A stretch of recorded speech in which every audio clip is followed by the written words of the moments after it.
जमशेद जी, इस टाइप से मुझे लगता है कि आप सबको इंतज़ामिया की तारीफ़ करनी चाहिए कि वो कितनी सिंसियर है, कितनी संजीदा है अपने लोगों की सुरक्षा के लिए, अपने लोगों के वेलफेयर के लिए।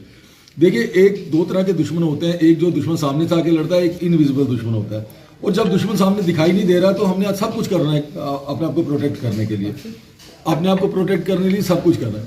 और ये जो वर्ड यूज़ कर रहे हैं क्वारंटाइन, ये वर्ड हमने सुना और महसूस किया था 2020, 21, 22 में जब कोविड आया था। ये वर्ड क्वारंटाइन इस एपिसोड के पास यूज़ नहीं हो सकता।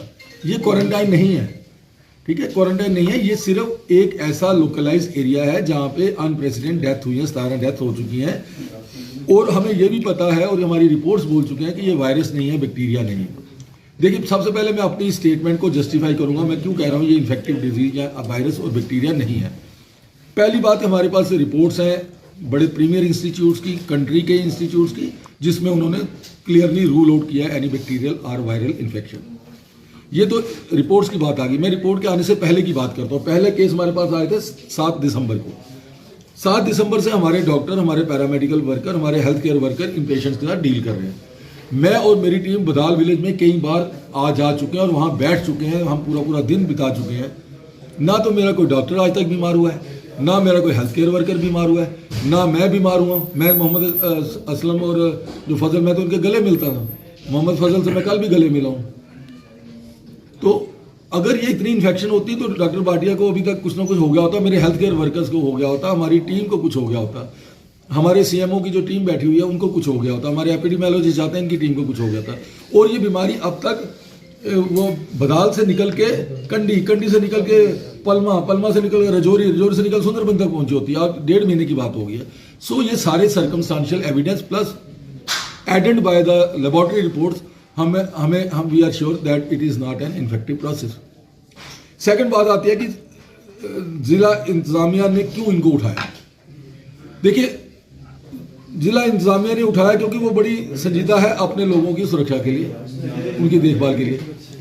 अब ये क्वारंटाइन नहीं है, ये हम एक लोकलाइज्ड एरिया है जहाँ पे हमें लग रहा है कि कुछ खाने में, कुछ पीने में, कुछ ऐसी चीज़ है जिससे ये लोग बीमार हो रहे हैं। अब उन लोगों को उनके घरों से निकाल के एक सेफर प्लेस पे लाया जा रहा है। सेफर प्लेस में सबसे पहले हॉस्पिटल में लाया जा रहा है ताकि इनको अंडर ऑब्जर्वेशन रखा जा सके। अगर इनको जरूरत पड़ती है तो इनको मेडिकल केयर भी दी जा सके। डॉक्टर साहब, कितने लोगों को जो कंटेनमेंट जोन बनाया गया है भी मैं सेकेंडरी वर्ड यूज करूँ, पहले मैं कहूँगा उन लोगों को एक सेफर प्लेस पे शिफ्ट किया। एक ऐसा एरिया जहाँ पे हमें लगा है कि कोई एंडेमिक कुछ खतरा है, कुछ खाने में है, कोई पीने में है, कहीं पे भी है, जो भी आइडेंटिफाई होना है, but it is not infectious. तो हमने उन लोगों को, देखिए 17 डेथ हो चुकी है, वी डोंट वांट 18th, हम 17 का आंकड़ा 18 पे नहीं जाने देना चाहते। इसलिए हमारी जो सरकार है बहुत सीरियस हो गई है और उन्होंने उन लोगों को उठा के एक सेफर जोन में डालने का किया। इस ऑर्डर के साथ जो जिला इंतजामिया निकाला है, डरने की कोई बात नहीं है। कितने लोगों को 20 लोग आए, जितने भी आएंगे पूरी डिस्ट्रिक्ट एडमिनिस्ट्रेशन उनका वेलफेयर देखने के लिए, उनका सेफ्टी देखने के लिए तैयार है। जो कल हमें कंडी से एक पेशेंट शिफ्ट हुआ था, एजाज अहमद नाम का, 22-25 साल का लड़का था, यंग बॉय था। मैं उसे भी परसों बदाल में था, मेरे पास उसने आगे हाथ में मिलाया, मेरे से मिला बदाल में। वो सीएम साहब के विजिट के दौरान भी मुझे मिला वहाँ पे। तो कल शाम को हमारे पास रेफर होता है कि उसका यूरिनरी रिटेंशन, पेशाब का रुक जाना उसके, और जब हमारे पास आ गया तो उसको जो वही सिम्टम आए थे जो पहले फजल की फैमिली में थे, वही फैमिली जो जटी में हुए और वही जो अपने मोहम्मद असलम की फैमिली में हुए थे। तो सेम सिम्टम जो मोहम्मद एजाज की आए। हमारे डॉक्टर्स की टीम वहाँ मौजूद थी, सारे सीनियर डॉक्टर थे, एचओडी थे। उन्होंने इमीडिएटली उसको मॉनिटर किया, सीटी स्कैन किया। ऑल तो सीटी स्कैन नॉर्मल था, लेकिन with in half an hour उसका जो कॉन्शियसनेस का लेवल गिर गया, जिसको हम जीसीएस स्कोर बोलते हैं, वो 7 पे चला गया। तो 7 से नीचे 5-6 चला जाए तो डेथ। बेसिकली जब से ये इंसिडेंट स्टार्ट हुए, I am Dr. Shuja Qadri, head of the Department of Community Medicine and epidemiologist.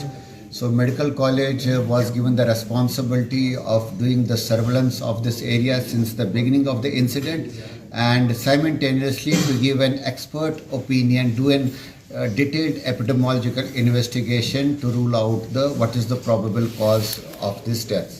So once we started our investigations under our worthy principal, Professor Dr. A.S. Bhatia sir, We made a team of healthcare people where I was heading the team and we went to the area. So जो हमारा जो epidemiological investigation होता है, there are different steps involved in the epidemiological investigation. तो हमने active surveillance किया, हमने passive surveillance किया, हमने क्लिनिकल फीचर्स देखे जो केसेस थे जिनकी डेथ्स की, हमने वर्बल ऑटोप्सीज की, हमने फूड के पैरामीटर्स देखे, उनका वाटर देखा, उनका सैनिटेशन देखा, उनका हाइजीन देखा, उनके हाउसिंग कंडीशन देखी, उनकी एनवायरनमेंट देखी। और as of preliminary investigation as of now हम इस हमारी जो एपिडेमोलॉजिकल फाइंडिंग है वो इस नतीजे पे पहुंची है। और जो हमारे पास रिपोर्ट्स अवेलेबल है, it is not a bacterial, it is not a viral, it is not a protozoal, it is not a zoonotic disease. Why I am saying this as an expert? Because the preliminary reports which are available with us from the premier institutes shows no virus, no bacteria, no protozoa, no zoonotic disease in the samples of the patients. So only left is that is toxin. After ruling out bacteria, viral, protozoa zoonotic disease, जो epidemiologist का focus जाता है वो toxin पे जाता है। तो जब हमने टॉक्सिन को हमने शॉर्ट लिस्ट किया, फिर हमने एज एपिडेमोलॉजी हमने पेशेंट्स के साइंस एंड सिम्टम्स को देखा और फिर हमने देखा प्रोबेबल टॉक्सिन क्या हो सकता है। दैट मीन्स जो हमारी एपिडेमोलॉजिकल फाइंडिंग है as the epidemiologist, the clinical features of the patients and the epidemiological study, it coincides with the availability of a toxin. अब ये टॉक्सिन क्या होता है? टॉक्सिन का जो मेन रूट ऑफ ट्रांसमिशन होता है वो इंजेक्शन होता है और उसके अदर्स भी होते हैं। टॉक्सिन अगर हाथ लगाने से या इंजेक्शन से हो सकता है। तो हमारी जो फाइनल डायग्नोसिस है ये है कि ये टॉक्सिन है और ये टॉक्सिन इंजेस्ट किया जाता है। अब it's a matter of debate whether it is accidental और it is deliberate, that the district administration is into it. Thank you so much.